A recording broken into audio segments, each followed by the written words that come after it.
8A उतारा म्हणजे काय?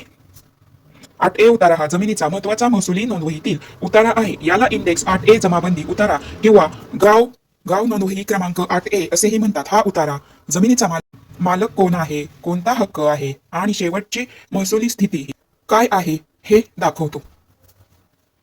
8A उतारा म्हणजे काय? 8A उतारा हा जमिनीच्या मालकीची माहिती देणारा अधिकृत कागद असतो. यात जमिनीचे सर्व मालकांची नावे स्पष्टपणे नमूद केलेली असतात. जमिनीचा प्रकार, क्षेत्रफळ आणि गट सर्वे क्रमांक दिलेला असतो. जमिनीवर असलेले बंधन, ताबा, गहाण, कर्ज इत्यादीची नोंद यात असते. जमिनीचा वापर, कृषी अकृषी याची माहिती यात मिळते. 7/12 मध्ये पीक नोंदी असतात, पण 8A मध्ये फक्त मालकी व हक्कांची नोंद असते. खरेदी, विक्री, वारसा, ताबा बदलानंतर 8A उतारा अपडेट होतो. हा उतारा जमिनीच्या मालकी हक्काचा महत्वाचा पुरावा ठरतो. जमीन व्यवहार, बँक, कर्ज, खरेदी, विक्री दस्तऐवजात 8A उतारा आवश्यक असतो.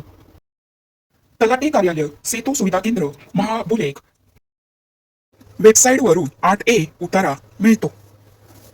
8A उताऱ्यातील मुख्य माहिती: मालकांची नावे, गट नंबर, सर्वे नंबर, क्षेत्रफळ, जमिनीचा प्रकार, हक्क नोंदी, कर्ज, गहाण, ताबा नोंदी, फेरफार क्रमांक, जमिनीवरील वाद, बोजा.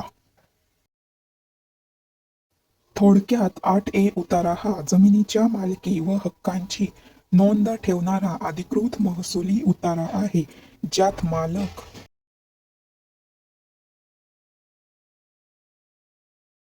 क्षेत्र, हक्क, बोजे आणि फेरफार नोंदी नमूद असतात. व्हिडिओ आवडला असेल तर please like, share and subscribe करा.